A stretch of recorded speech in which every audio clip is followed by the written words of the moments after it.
নমস্কার বন্ধুরা, কেমন আছো তোমরা সবাই? শ্রী এক আকাশ ব্লগার চ্যানেলে তোমাদের সকলকে সুস্বাগতম। আশা করি তোমরা সকলে খুব ভালো আছো।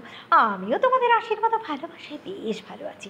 তো বন্ধুরা, আজ তো নীল পুজো। তো সকলকে নীল পুজোর অনেক অনেক শুভেচ্ছা, নীল ষষ্ঠীর অনেক অনেক শুভেচ্ছা। নীল পুজো, নীল ষষ্ঠী সবটাই আমার কাছে এক, সবটাই মনের ভক্তি দিয়ে ঠাকুরের আরাধনা। তো যাই হোক বন্ধুরা, আজকের দিনে কামনা করি সকলের সন্তান যেন থাকে দুধে ভাতে, সকলে ভালো থাকুক, সুস্থ থাকুক, ঈশ্বরের কাছে এই প্রার্থনা করি।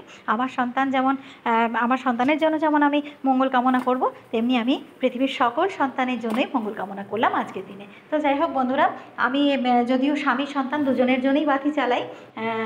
তো দেখো, এটাই আমাদের শ্বশুরবাড়ির নিয়ম। তো শাশুড়ি মা এই নিয়মেই আমাকে মানে শিখিয়েছিলেন। তো তার নিয়ম অনুযায়ী আমি পালন করি। তো আমার এই ঠাকুর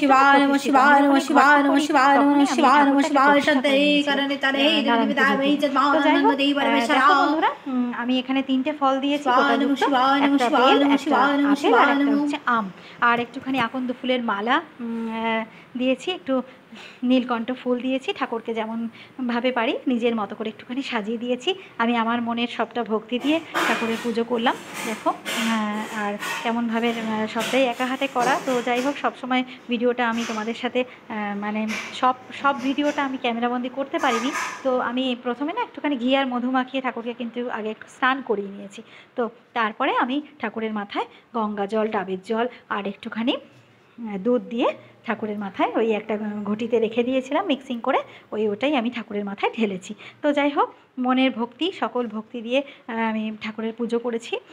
তো দেখো, একটুখানি প্রসাদ হিসেবে এই দেখো প্রসাদের থালাটা আমি কী দিয়ে সাজিয়েছি। 3টে ফল আমি একটু কেটে নিয়েছি, একটু কলা, শশা, একটু আঙুর আর একটুখানি মিষ্টিও দিয়েছি, একটু সন্দেশ ঠাকুরের নামে।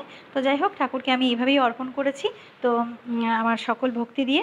আর এটাই বলবো, আবারও বলছি, পৃথিবীর সকল সন্তানদের মানে জন্যও আমি কামনা করেছি সবাই যেন ভালো থাকে, সুস্থ থাকে।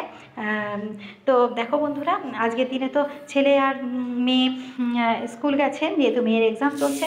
তো ওরা তো ভাত খাবে, আর বড় বেরিয়ে গেছে, বড়েরও অফিস আছে।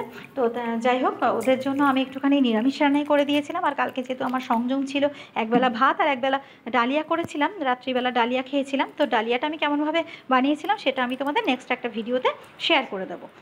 তো যাই হোক বন্ধুরা, আর আমার তো এই দেখো সাবু, কলা, সমস্ত ফ্রুটস দিয়ে, আর আমি একটুখানি এর মধ্যে না আমুল দুধ মিক্সিং করছি। আর যেহেতু গরম দুধ দেওয়া যাবে না, আর মানে আগুনের কোনো জিনিসই আজকে আমাদের খাওয়া যাবে না, তো তার জন্যই আমাকে দেখো একটুখানি আমুল দুধ আর একটুখানি এমনি নর্মাল ওয়াটার দিয়ে এটা মাখিয়ে নিতে হচ্ছে, মানে মিক্সিং করে নিতে হচ্ছে। এর সাথে আমার পছন্দের কিছু ফল, আর একটুখানি খেজুর আর একটুখানি আঙুর আর একটুখানি শশা, কলা, যা যা আমি প্রসাদ হিসেবে দিয়েছিলাম ওগুলোই আমি মিক্সিং করে নিয়েছি। একটু মিষ্টিটাও একটু মিক্সিং করে দিয়েছি এর সাথে। দেখো কেমন লাগছে, আর সাথে থেকো আর ভালো থেকো, এটাই বলি।